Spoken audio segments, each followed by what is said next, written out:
قوة إلا بالله العلي العظيم. أعوذ بالله من الشيطان الرجيم.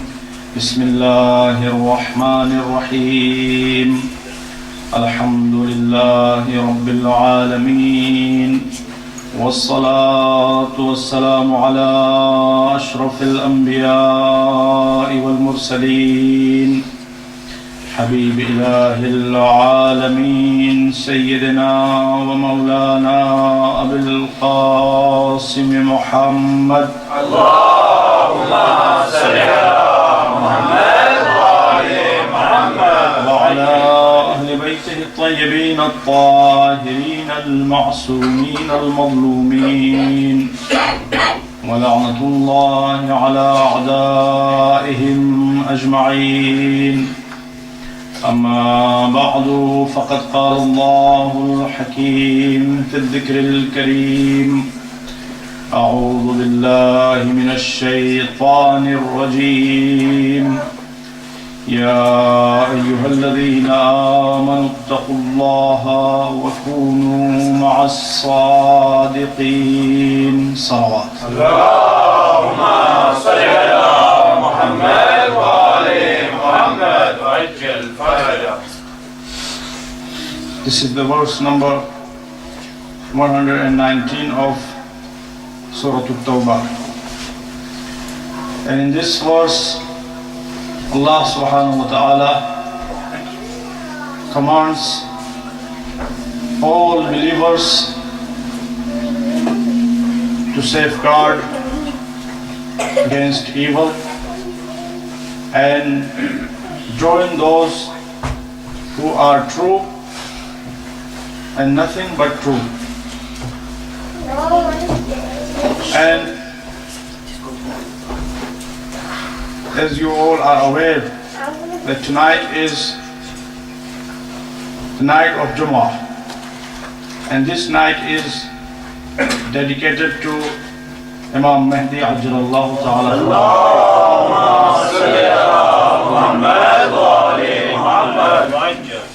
And our topic for these nights is the lives of 12 Imams. So I think today is the best night to talk about the Savior of Allah subhanahu wa ta'ala. So first, inshallah, 10 to 15 minutes in English, then inshallah we'll move to our Urdu section.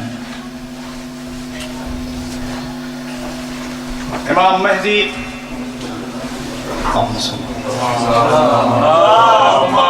على محمد وآل محمد. our 12th Imam was born on 15th of Sha'ban in 255 age after Hijrah. And Imam alayhi salatu wasalam was born in Samarra.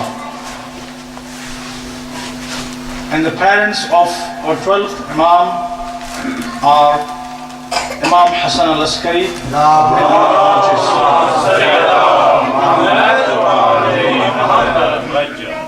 Imam Hasan Askari, our 11th Imam. And Bibi Narjis, probably children don't know much about Bibi Narjis. She was actually a princess of Roman dynasty. And according to history, the royal family several times tried and arranged marriage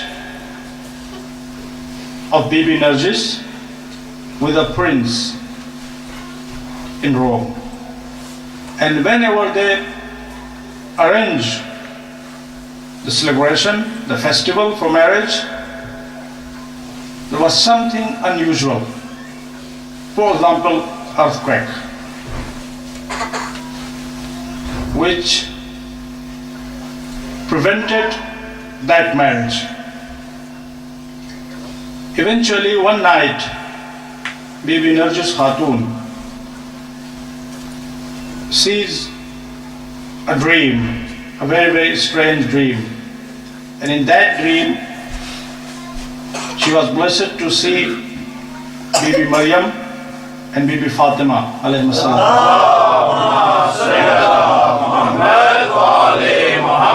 I'm mentioning this story very, very briefly. This is a long story. Those who want to know more, they can refer to books. There are many books. And she was suggested by them to reach to Samarra and meet Imam Hassan Askari alayhi salatu wassalam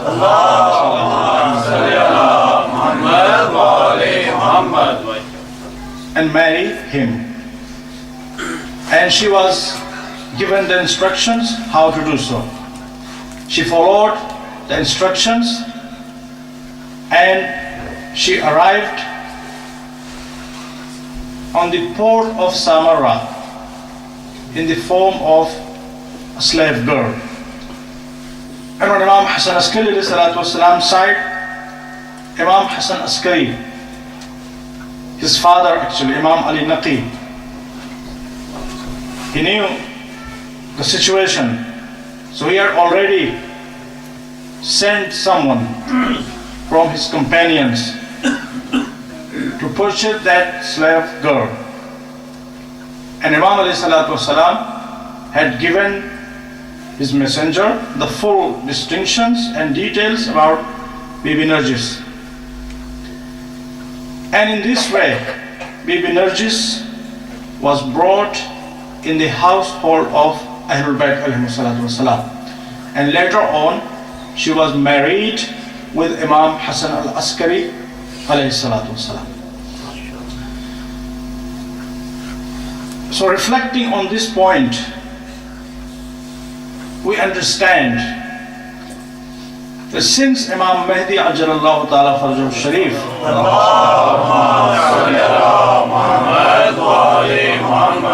is saved by Allah to establish the justice all over the globe, east and west.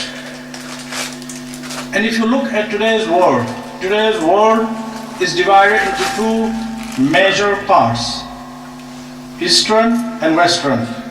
And Imam Mahdi by birth is connected to these two major parts. From his father's side, Imam Mahdi is Eastern, and from his mother's side, he is Western. So this is another actually unique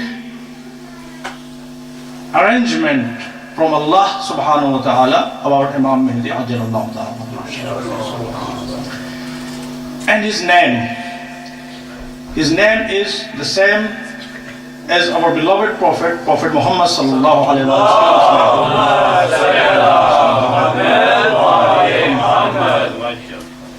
And his titles, there are many. The famous ones are Mahdi, Muntadhar, Hujjat. Mahdi literally means the guided one. Imam Mahdi is supposed to guide the world. So Allah subhanahu wa ta'ala himself has guided him. That's why he's called Mahdi. Muntadhar, the awaited one. Hujjat, the soundproof of Allah subhanahu. These are titles of Imam Mahdi. And after the birth, the greatest concern was safety and security of Imam Mahdi. Because the tyrannical regime of Abbasid government, they were fully aware that the 12 successor of Prophet Muhammad sallallahu alaihi wasallam will be born to Imam Hassan al-Askari alayhi salam. And they also knew that the 12 successor of Prophet Muhammad will be the one who will destroy their tyrannical regime and their corrupt and oppressive governments. So they were desperately looking for Imam Mahdi, searching for Imam Mahdi. And they had put Imam al-Askari alayhi salatu wasalam under house arrest, and many spies were assigned to observe carefully the ongoing situation of the house of Imam Mahdi, house of Imam Hasan al-Askari alayhi salatu wasalam. But like Hazrat Musa alayhi salatu wasalam,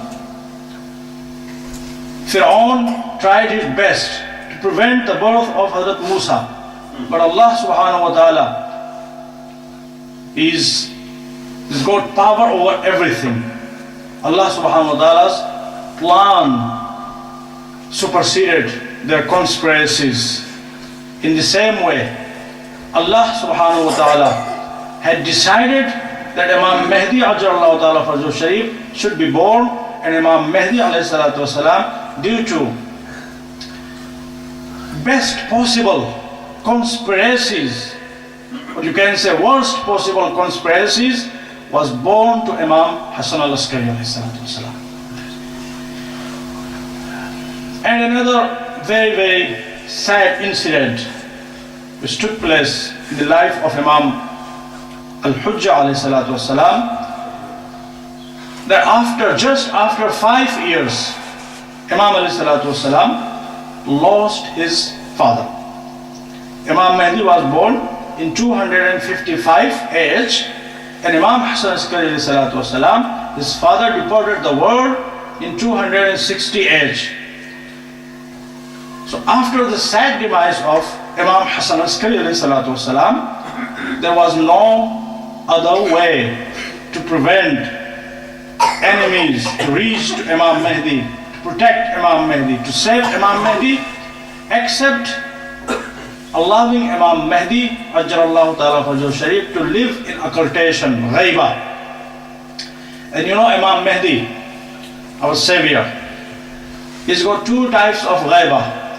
One ghaiba is called ghaiba surah, minor occultation. Just after the sad demise of Imam Hasan al-Askari alayhi salatu wasalam, Imam Mahdi lived in minor occultation. For how many years? 69 years. From 260 until 329. And then major occultation began. The difference between minor and major occultation is that during minor occultation, Imam Mahdi used to meet his deputies, and during that period Imam Mahdi had representatives, nominated representatives and deputies. In those 69 years, Imam Mahdi had 4 nominated representatives: Usman bin Sa'id, Muhammad bin Usman, Hussein bin Ruh, and Ali bin Muhammad al-Samari. But after minor occultation, when Imam Mahdi alayhi salatu wasalam went in major occultation, this system was completely changed. Then Imam Mahdi didn't have any appointed and nominated representative, and Imam Mahdi clearly announced that now minor occultation is over and major occultation begins. And during major occultation, my representatives are great scholars, and there are conditions for them. Those scholars, those religious authorities who are muttaqi, who safeguard against evil, and who know religion of Allah subhanahu wa ta'ala in best way, and they are able to protect themselves and their communities and their societies, and they are not subject to bribe, they are not subject to this type of manipulation. So these will be my representatives. And then Imam Mahdi Ajjallahu Ta'ala Fazul Sharif started his major occultation, and since then Imam alayhi salatu wasalam is in major occultation. And now there is one very, very important point, and I think this point is a breach between Muslims and Christians. According to our old traditions, Hazrat Isa alayhi salatu wasalam is still alive. It is not only tradition, it is in Quran. Quran confirms that Hazrat Isa alayhi salatu wasalam is alive. And when we talk about Hazrat Mahdi, the savior of the world, the last successor of the Prophet Muhammad, we read in all our books that Imam Mahdi will not come alone. He will come with Jesus Christ alayhi salatu wasalam. And they together will establish the peace and justice in the land of Allah subhanahu wa ta'ala. And they together will establish the religion of Allah subhanahu wa ta'ala. They together will remove the injustice, tyranny and corruption from the surface of earth forever. So this point is a great opportunity for Muslims and Christians to come together and work in each other's cooperation. So as I mentioned in the beginning, Hazrat Imam Mahdi is connected to both parts of worlds. Eastern world through his father Imam Hasan Askari, and Western world through his Roman mother Bibi Narjis Khatun. And when Imam Mahdi will come, he will come with Hazrat Isa alayhi salatu wasalam, and they together inshallah bring the best gift and greatest blessings of Allah subhanahu wa ta'ala for the world. Wa Muhammad wa ali Muhammad salawat. Allahumma salli ala Muhammad wa ali Muhammad. In the last point, actually we all are impatiently waiting for them, for both of them. And above all, specifically youngsters, they really yearn and aspire to be blessed to join Imam Mahdi alayhi salatu wasalam in his mission. Now what shall we do to be able to join Imam Mahdi alayhi salatu wasalam in his mission, in his global peace mission? What shall we do? There are many tips and instructions given by Prophet Muhammad and Ahlul Bayt alayhi salatu wasalam to make us able to be blessed with that great bounty and blessing.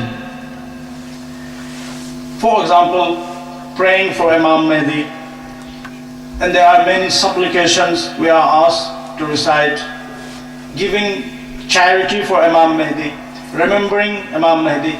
There are many, and our scholars have compiled books, and some of them have mentioned 70 responsibilities of all of us during the time of occultation. I am mentioning just two of them: recognition and preparation. These two are key features of those who will be blessed to join Imam Mahdi alayhi salatu wasalam in his global peace mission. First responsibility of ours during his occultation is increasing in our knowledge and understanding and recognition of Imam Mahdi ajalullah ta'ala. And for that we can read books. There are many books about Imam Mahdi, and we can listen to lectures, we can arrange workshops, and these are different forms and different ways and methods of increasing in our knowledge about Imam Mahdi. And the second responsibility of ours is preparation, and of course this is the most important responsibility and most important feature of those who will be able to join. According to our traditions, if you prepare yourselves for Imam Mahdi to be able to join him, and God forbids, you are not actually able to join him and you die before his appearance, Allah subhanahu wa ta'ala will resurrect you to see your dreams coming true. To see that Imam Mahdi alayhi salatu wasalam has established the peace and divine government all over the globe. And everyone is enjoying utmost peace, mercy and blessings of Allah subhanahu wa ta'ala. So these are our two important responsibilities during the time of occultation. And of course, when you want to start the preparation, the first point is minding yourself. We are waiting for Imam Mahdi for what? We are waiting for Imam Mahdi for peace. We are waiting for Imam Mahdi for justice. We are waiting for Imam Mahdi for equality. We are waiting for Imam Mahdi for fairness. So first of all, we need to be fair. We need to be just. We need to be considering equality and all these values within ourselves, in our personal lives, in our family lives, in our community-based or social lives. So this is our first responsibility, to mind all these great values and give them preference in our lives. By Muhammad wa Ali Muhammad sallallahu